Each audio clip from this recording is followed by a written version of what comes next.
Hello, my name is Chang. I'm always climbing.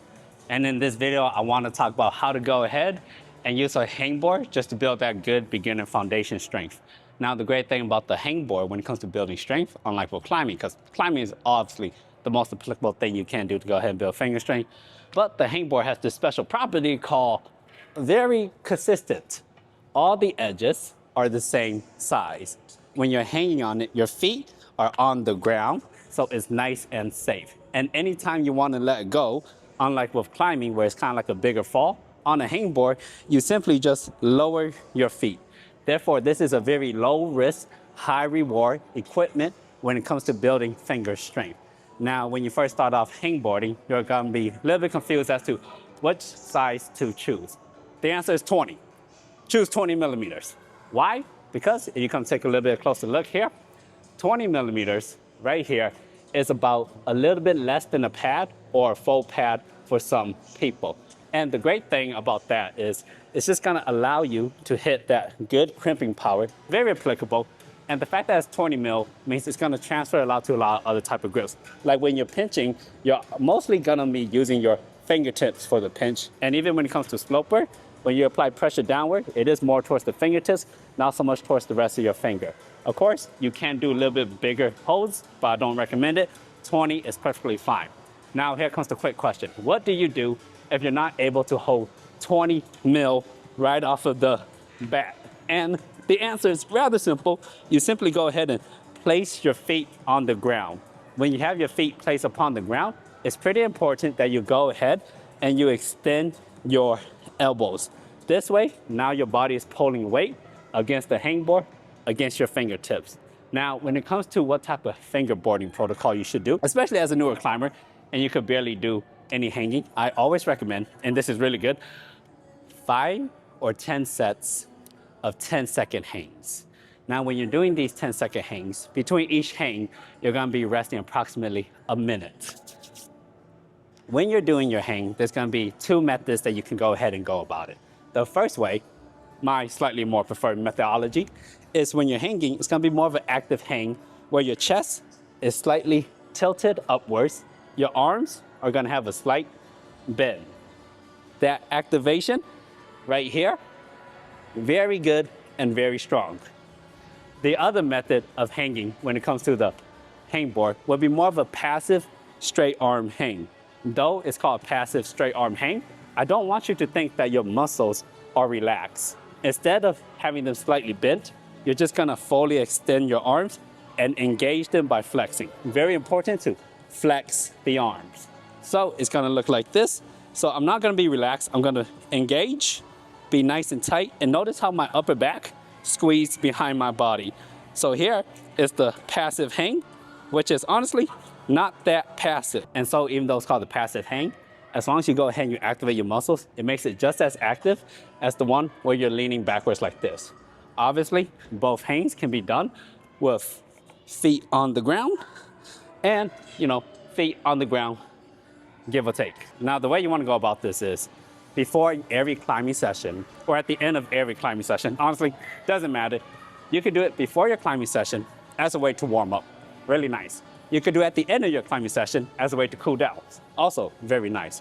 The reason why you could do it is because you could just view hangboarding, especially this type of hangboarding, as just very controlled, exceptionally boring form of climbing where you're just establishing and that is the entire climb. Eventually, you're gonna go ahead and you're gonna build up enough strength to the point where you're able to perhaps hang for 1 or 2 seconds.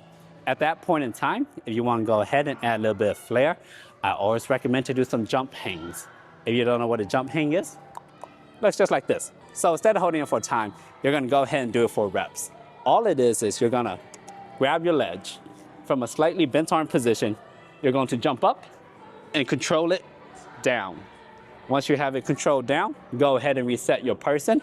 Oof. Again, up, and you're gonna perform a negative. One more time. Up and negative. The reason why this works so well is pretty simple. Because you're now acclimating your fingers to having your entire body weight off of the ground. The more times you get accustomed to your body weight off of the ground, the more familiar your finger's gonna get with it. And so when you decide to transfer back to just a pure dead hang like so, you're gonna have built up a large amount of, control lowering yourself down. Not to mention the negative of this is very good for climbing because you're gonna hit holds a lot and you're gonna drag back a little bit to control it, which makes jump hangs very applicable. If you're gonna go ahead and do jump hangs, I do recommend 5 to 10 sets of 5 reps. Only 5 reps because you really want to focus on controlling and lowering it. And when you first start off doing them, you might go ahead, pay attention to my elbow, you might go ahead and stop the descent right there so your elbow is still kind of bent, which is totally fine because it will be a little bit harder to fully straighten. But as you get stronger, probably much stronger, you then want to start doing a little bit more like this. Jump up, completely lower yourself, and then go ahead and repeat the motion. Now, in my experience, and forcing other people to do this to great benefits, most people, after doing, let's say you climb 3 to 4 or 5 times a week, and you simply do this hanging protocol, pretty simple, you will notice your finger strength go up. After about 2 weeks, you'll be able to hang off 20 mil for like 10 seconds. And when it comes to climbing on the wall, you will notice a direct translation. You'll notice you're a lot stronger. One of the best ways to go ahead and prevent injuries is just being overall strong. Like, take a look at how fat and delicious my fingers are. These fingers are fat and delicious, which means it's hard for them to kind of get injured. However, when I first started climbing and my fingers were really weak and skinny, I got injured a lot.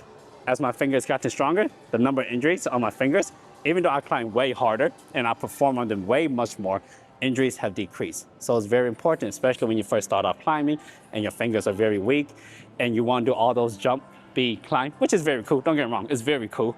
It's just if you hit a hole wrong and your fingers slip, and everything goes to one tendon and you don't have that integrity, the likelihood you getting fucked up is quite high. Therefore, don't neglect these lovely things known as hangboards. I'll just run through the anatomy of hangboards real quick. This one right here. A lot of people, if you're unfamiliar with hangboards, you might just go ahead and grab it like this, but that will be wrong. For every hangboard, it'll be slightly different. But this one, the holds are slightly offset to the left. So 20 millimeters are both to the left, 15 both to the right. Same way for these, whatever these are, and same thing for this, whatever this are. And even for here, this edge right here is the same size, and then this edge right here is the same size. So don't just grab it like this, because then one side will be slightly uneven compared to the other side.